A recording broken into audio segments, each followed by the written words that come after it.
그렇게 되어 이 두 사람은 재판에 회부되어서 유죄 판결을 받았습니다. 두 사람 모두. 소를 훔친 사람은 당연히 도둑질로 받아야만 했습니다.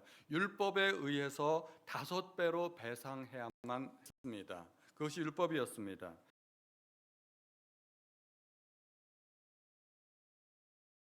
범한 것입니다. 어떤 판결이 나왔을까요?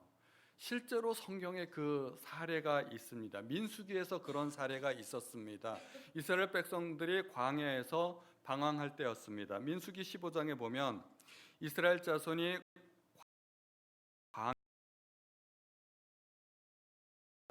그 나무하는 자를 발견한 자들이 그를 모세와 아론과 온 회중 앞으로 끌어왔으나 어떻게 처치하는지 지시하심을 받지 못한 고로 가두었더니 여호와께서 모세에게 이르시되 그 사람을 반드시 죽일지니 그지니라.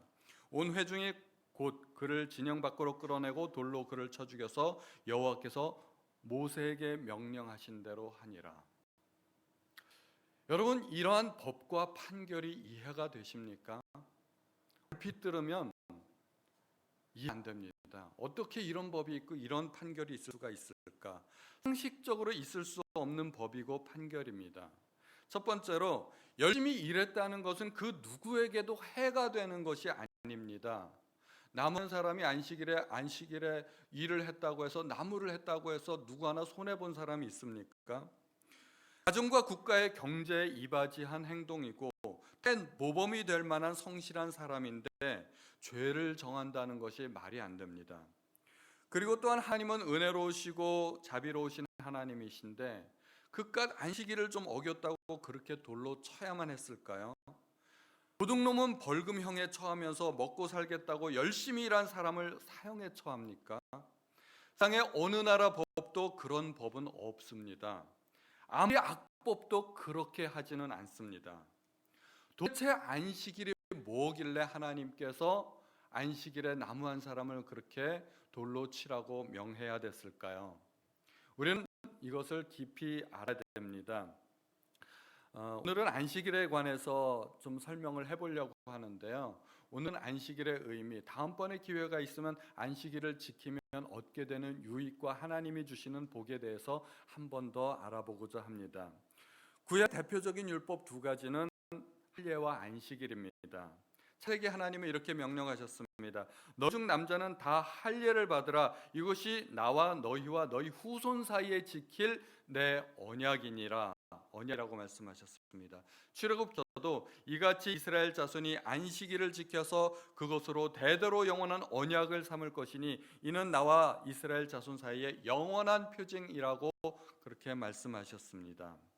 할례를 하고 안식일을 지키는 것은 하나님과 관계를 맺고 하나님의 소유된 백성이 된다는 의미입니다.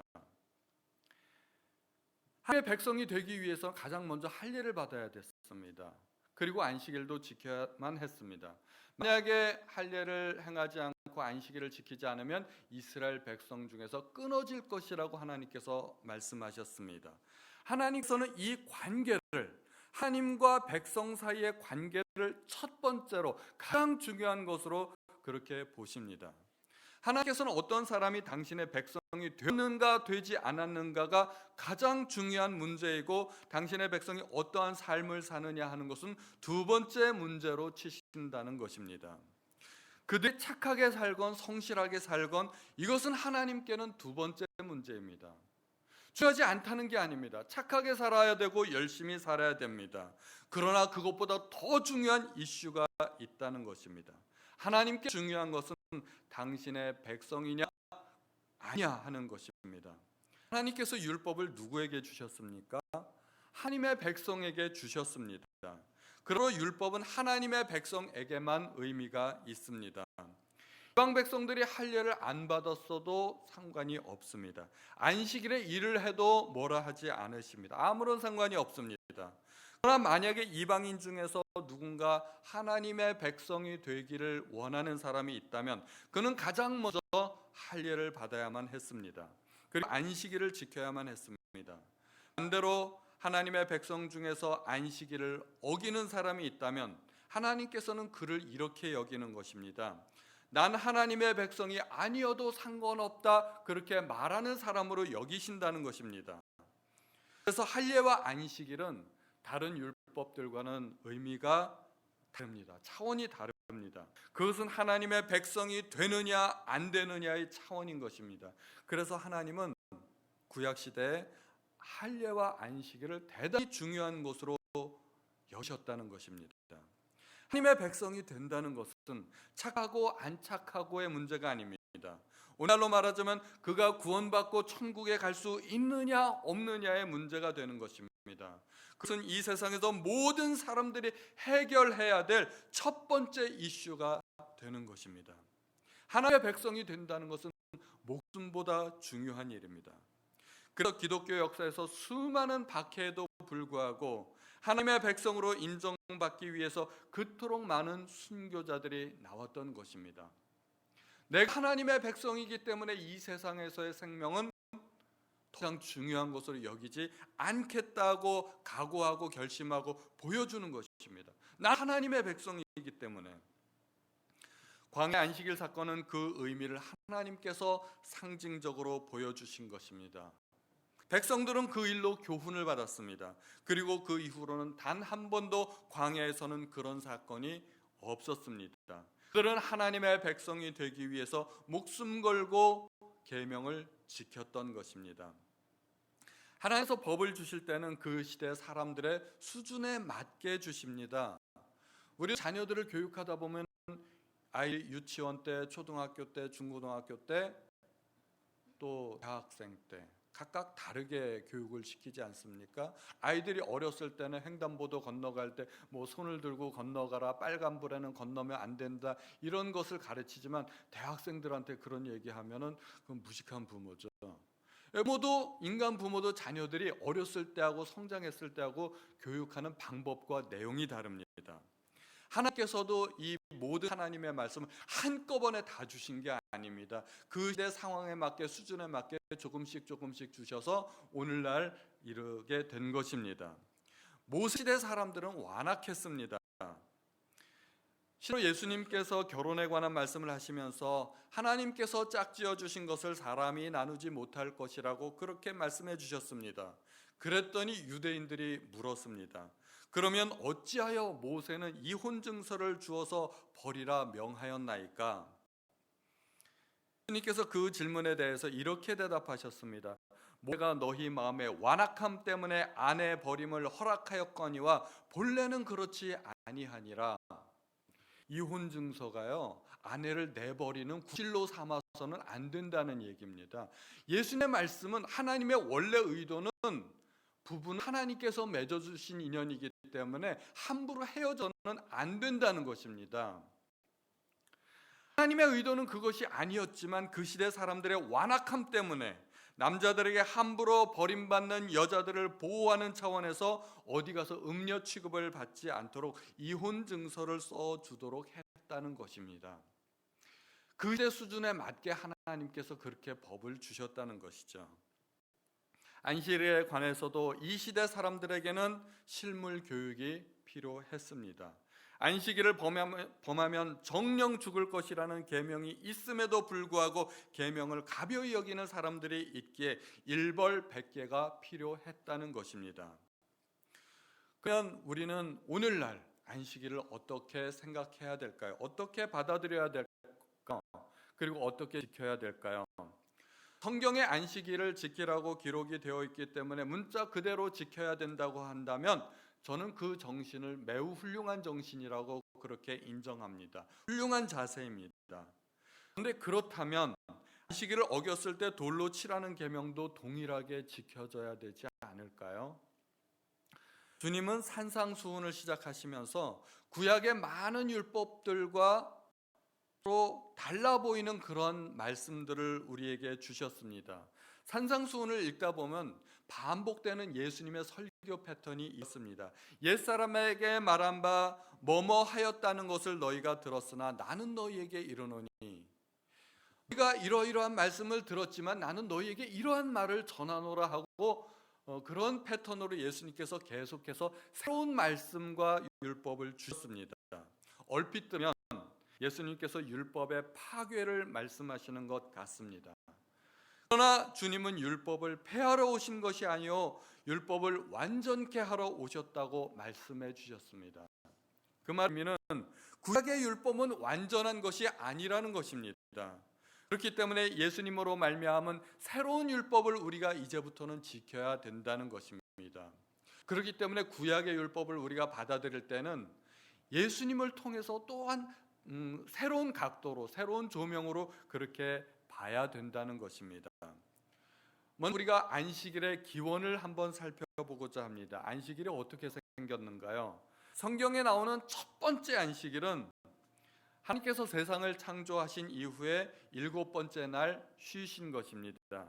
하나님께서는 창조의 6일째 되던 날 마지막으로 인간을 창조하시고 모든 창조의 여정을 다 마치셨습니다. 모든 창조를 완성하셨습니다. 그리고 창세기 2장 2절에 이렇게 말씀하십니다. 하나님이 그가 하시던 일을 7째 날에 마치시니 그가 하시던 모든 일을 그치고 7째 날에 안식하시니라. 하나님께서 안식하신 날이십니다.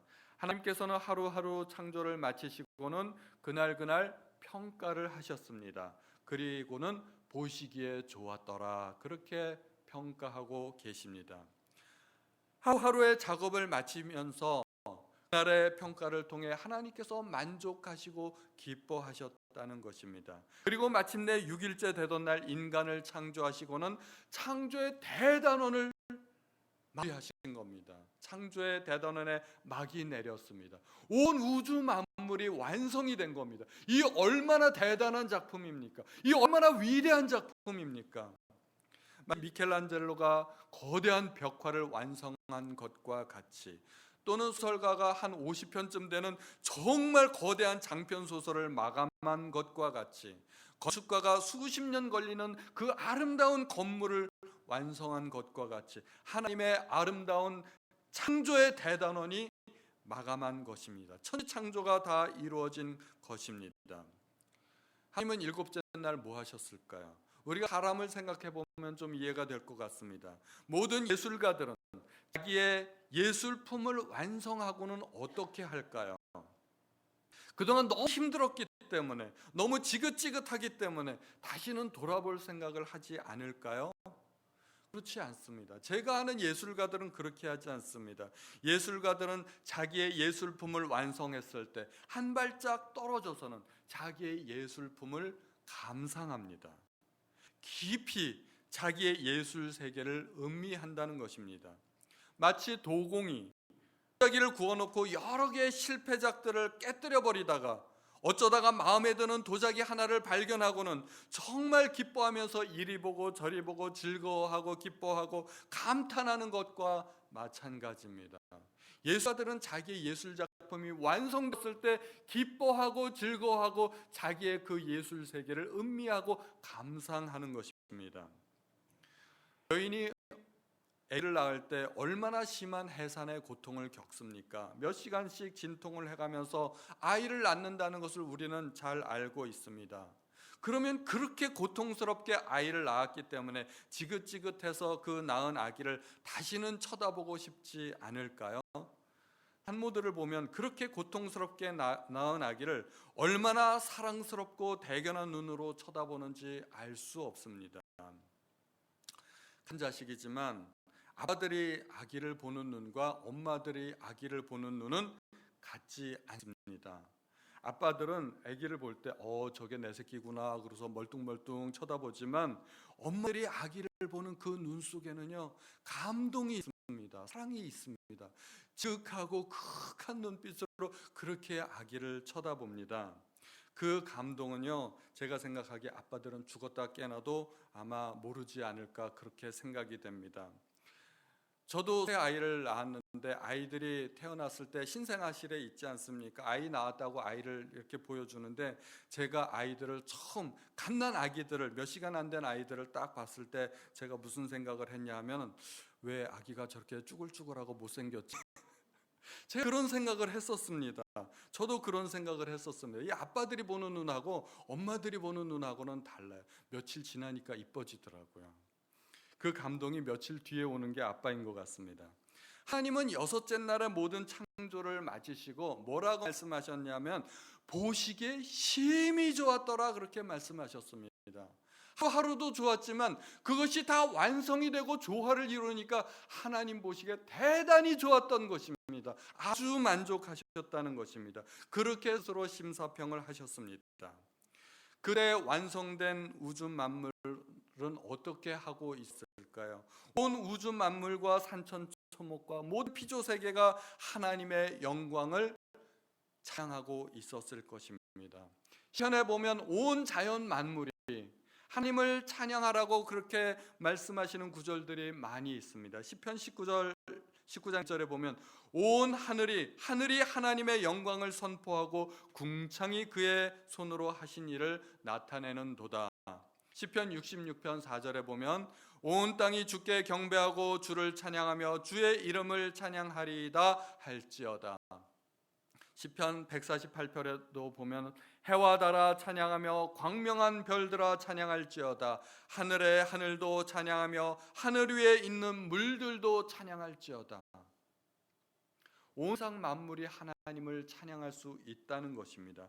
그렇게 하나님은 온 해와 달과 별들과 하늘과 땅과 바와 그리고 거기에 충만한 모든 생물들로부터 경배를 받으셨을 것입니다. 하늘과 땅과 해와 달과 별들이 그리고 하늘의 새들과 땅의 짐승들과 바다의 고기들까지 산천목과 바위와 호수와 온 우주 만물이 하나의 장엄한 오케스트라가 되어서 하나님을 찬양했다는 것입니다. 그리고 하나님은 모든 피조 세계로부터 경배와 찬양을 받으시면서 보시기에 심히 좋았더라고 그렇게 그날을 평가하시고 감상하시고 즐기셨던 것입니다. 하나님께서 안식하셨다는 것은 하나님께서 6일 동안 일하시고 너무나 힘들어서 쉬셨다는 그런 의미가 아닙니다. 그건 사람은 일하면 힘들지만 하나님은 그러신 분이 아니기 때문입니다. 하나님께서 안식하셨다는 말은 모든 피조 세계로부터 경배와 찬양을 받으시고 기쁨과 만족함이 가득하셨다는 것입니다. 그것이 안식일의 의미인 것입니다. 그래서 우리가 안식일에 대해서 조금 더 몇 가지 알아봐야 될 사항이 있습니다. 첫 번째로 안식일은 하나님을 위한 날이라는 것입니다. 하나님은 6일 동안 일하셨기 때문에 일곱째 날 안식하실 수 있는 자격이 있으십니다. 사람은 6일째 되던 날 창조되었습니다. 사람을 기준으로 말하자면 창조되고 다음 날이 안식일이었던 것입니다. 사람 창조되고 나서 무슨 일을 그렇게 많이 했다고 안식이 필요했을까요? 아담은 창조되고 나서 기껏해야 한 반나절 정도 동물들의 이름을 짓는 일을 했을 뿐입니다. 안식일의 기원을 보면 안식은 분명히 하나님이 안식하신 날이지 사람이 안식한 날이 아니라는 것입니다. 사람을 위한 날이 아니라는 것입니다. 그러므로 안식일은 하나님을 위한 날이요 하나님이 주인 되신 날입니다. 예수님도 인자는 안식일의 주인이라고 말씀하셨습니다. 그러므로 안식일의 주인은 바로 하나님이십니다. 그러면 우리는 뭔가요? 우리는 하나님의 안식에 동참하는 의미가 있는 것입니다. 두 번째, 안식일은 하나님을 예배하는 날이라는 것입니다. 첫 번째 안식일을 우리가 생각해 보면 이해할 수 있습니다. 첫 번째 안식일에 하나님께서 온 우주 만물로부터 경배받으신 날이라는 것을 우리가 생각하면 안식일의 의미를 알게 됩니다. 안식일의 진정한 의미는 휴일이 아니라 하나님을 예배하는 날이라는 것입니다. 그러면 안식일에 일을 하지 말아야 하는 이유는 무엇일까요? 안식일은 온전히 주님의 날이기 때문에 주님을 위해서만 사용이 되어져야 하기 때문입니다.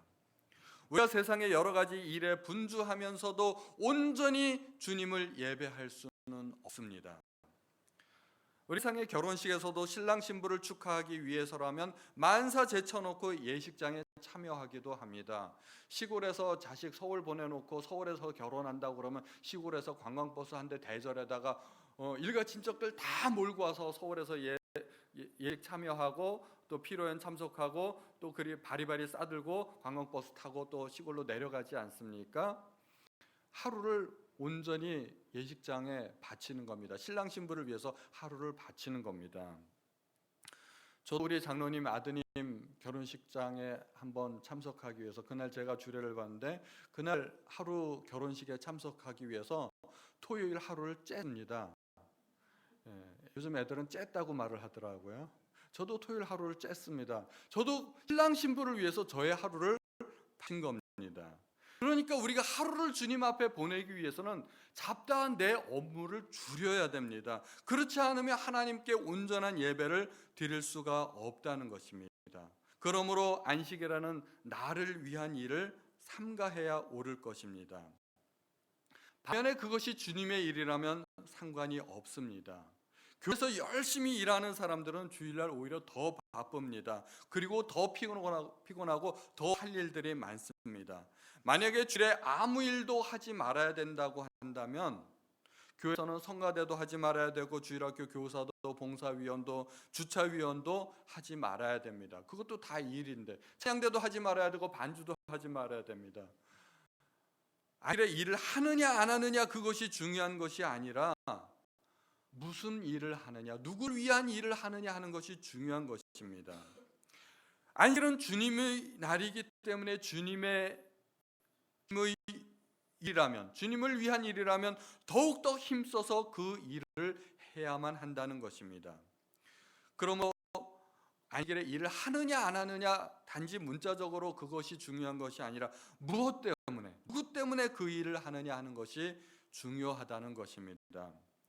오늘 본문으로 한번 돌아와 보겠습니다. 제자들이 안식일에 미삭을 잘라 먹었습니다. 주님 따라다니다 보면 눈코 뜰 새 없이 바쁩니다. 이 마을 저 마을 주님은 돌아다니셨고 주님도 때로는 식사하실 겨를도 없을 정도로 많은 병자들을 고치시고 천국 복음을 전하시고 또 가르치셨습니다. 정말 주님의 일정은 바쁩니다. 그러다 보니까 제자들이 제대로 밥 먹을 틈도 없고 식사 때를 아마 놓쳤던 것 같습니다. 밀밭 사이로 통과하실 때가 되었는데 배가 고프니까 밀 이삭을 잘라서 먹었습니다. 그랬더니 바리새인들이 시비를 걸어왔습니다. 안식일에 왜 하지 못할 일을 하느냐? 제자들이 밀 이삭을 잘랐죠, 비볐죠, 후 불어서 껍질을 불어버리고 먹었습니다. 이걸 어떻게 해석했냐면 추수하고 탈곡하고 요리했다, 이렇게 본 겁니다. 왜 안식일에 추수하고 탈곡하고 요리했느냐, 이거 일한 거 아니냐, 이렇게 트집 잡은 겁니다. 그들은 제자들의 행동을 완전히 과잉 해석하고 있는 것입니다. 그들은 율법을 지키려는 마음이 있다기보다는 어떻게 해서든지 예수님을 율법으로 올가매려는 그런 나쁜 의도를 가지고 있었습니다. 그들은 율법을 만드신 하나님의 의도를 이해하지 못하고 있었던 것입니다. 예수님은 제자들을 옹호하는 그런 말씀을 하셨습니다. 그것은 예수께서 안식일을 범해도 좋다는 것이 아닙니다. 그들의 잘못된 율법 정신과 율법 적용에 대해서 일침을 가하신 것입니다. 첫 번째로 다윗에 관해서 말씀해 주셨습니다. 다윗도 시장할 때 하나님의 전에서 제사장에게만 허락되었던 진설병을 먹었다는 것입니다. 굶주려 고통받고 있었던 다윗과 그의 부하들은 무엇이라도 먹고서 살아야만 했습니다. 먹고서 목숨 구해야만 했습니다. 다윗과 그의 부하들은 지금 사울에게 쫓기고 있는 상황입니다. 먹고 힘나 도망이라도 갈 수 있었습니다. 그들은 지치고 굶주리고 있었을 때 그들은 생명을 구하기 위해서 성전의 떡을 먹었던 것입니다. 예수님은 그러한 다윗의 행동을 예로 들면서 그것이 죄가 아니다, 그렇게 말씀하고 계신 것입니다. 하나님께서 율법을 제정하신 목적은 무엇일까요? 하나님께서 법을 제정하셨을 때 하나님은 그 법으로 인간을 구속하고 인간의 자유를 제한하거나 인간을 불행하게 만드실 의도가 전혀 없으셨습니다. 인간도 스스로 만든 법조차도, 인간이 스스로 법을 만들었을 때도 그 법도 인간의 복지와 행복을 위해서 만들지 않습니까? 법 정신에는 생명 존중 사상이 들어있는 것입니다. 그래서 예수님은 그리 희생제물보다 자비를 더 원하시는 하나님의 마음을 알았더라면 제자들을 그렇게 정죄하지는 않았을 것이라고 그렇게 말씀하시는 것입니다. 법에는 법 정신이 있고 그 정신을 올바로 알아야 된다는 것입니다. 두 번째로 제사장들에 관해서 말씀해 주셨습니다. 제사장들은 안식일에 성전 안에서 안식을 범하여도 죄가 없다는 것입니다. 제사장들은 1년 365일 하루도 빠짐없이 성전에서 봉사해야만 했습니다. 하루도 빠짐없이 성전에서 봉사하는 그들에게 안식일이 따로 있을 수가 없습니다. 그러한 상황에서 두 가지 율법은 서로 상충되는 듯이 보입니다. 성내에서 일도 해야 되고 안식일도 지켜야 됩니다. 그러한 상황에서 제사장들이 성전에서 하나님을 섬기기 위해 일을 하는 것은 안식일을 어기는 것이 아니라는 예수님의 해석입니다. 안식일은 원래 하나님을 섬기기 위한 날이기 때문에 그렇습니다. 그리고 또한 주님은 성전보다 더 크신 분이십니다. 마땅히 주님 앞에 안식일을 문제 삼을 수 없다는 것입니다. 그들이 주님 앞에서 안식일을 문제 삼은 것은 안식일의 주인 되신 예수님을 몰라봤기 때문입니다. 게다가 더 나아가서 주님은 안식일에 손이 오그라진 사람을 고치셨습니다. 안식일에 선을 행하는 것이 옳기 때문입니다. 양 한 마리마저도 구덩이에 빠졌다면 안식일에 구해내는데 사람인들 구하지 않겠느냐 하는 것입니다. 여기에도 역시 인간 존중 사상이 들어 있습니다. 그리고 무엇보다도 그를 통하여 하나님께서 영광을 받으셨습니다. 하나님께서 영광을 받으셨다면 이것은 안식일에 할 수 있는 가장 좋은 일이 되는 것입니다. 안식일에 그보다 더 좋은 일이 어디 있겠습니까?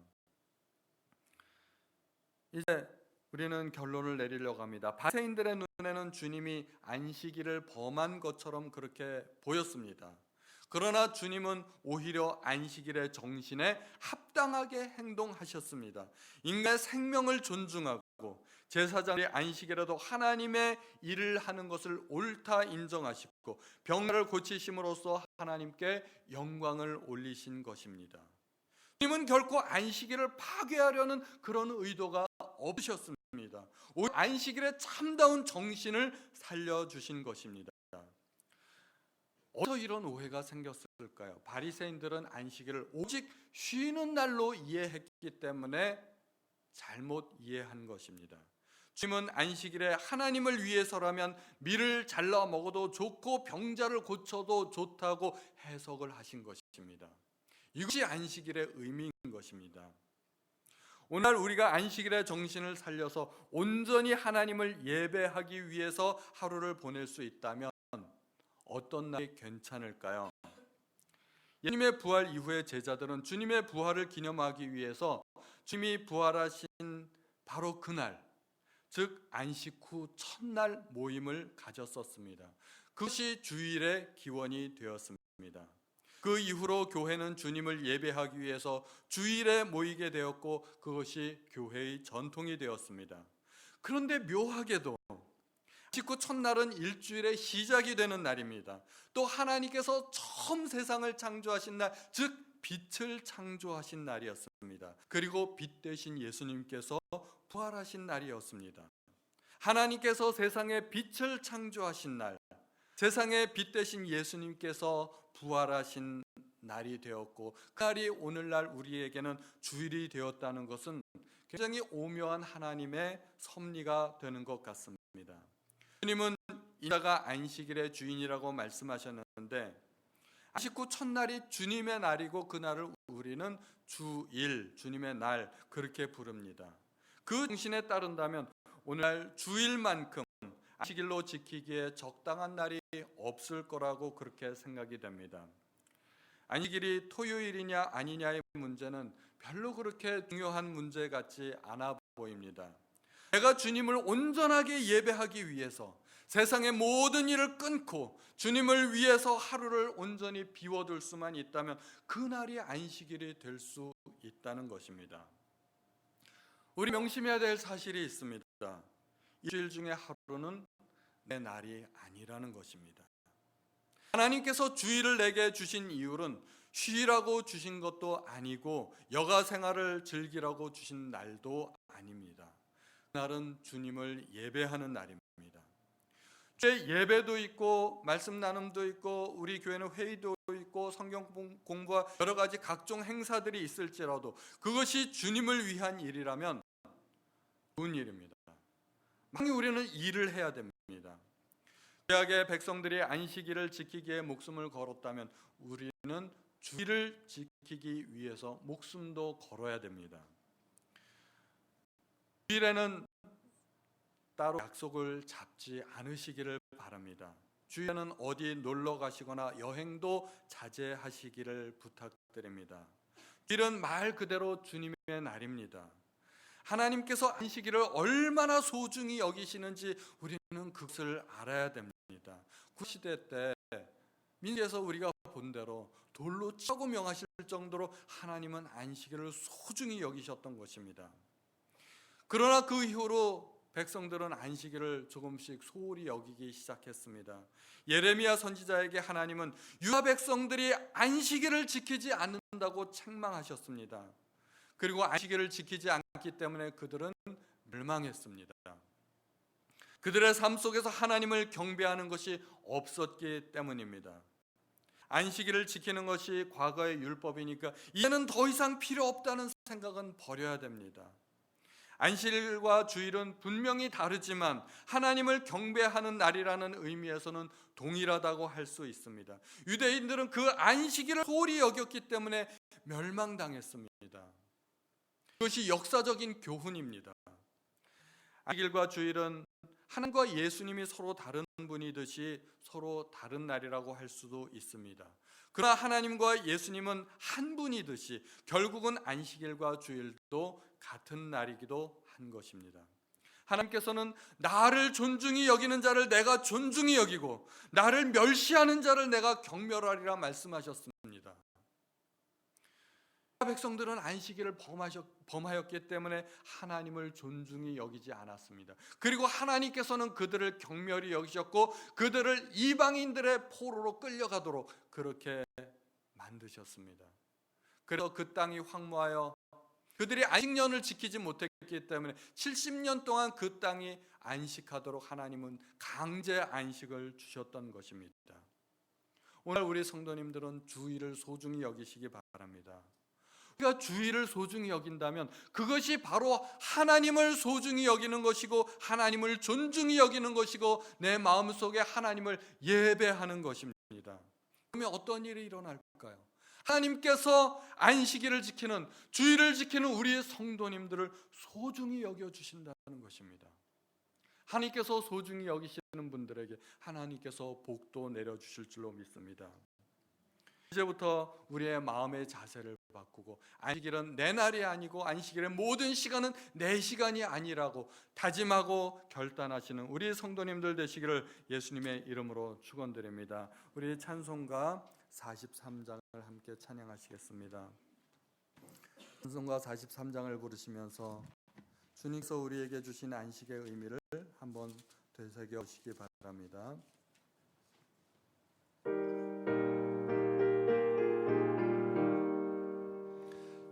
즐겁게 안식할 날 반갑고 좋은 날 내 마음을 편케 하니 즐겁고 기쁜 날 이 날에 천하 만민 다 보좌 앞에서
참되신 삼위일체 다 찬송 부르네.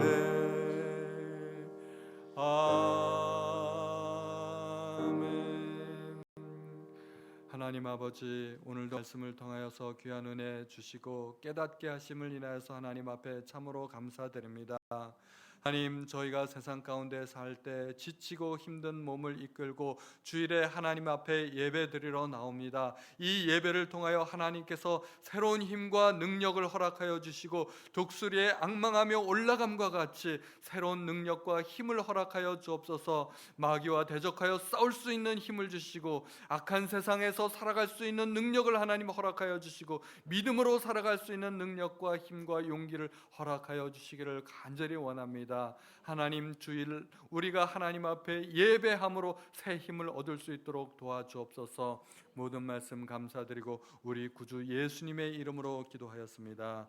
아멘.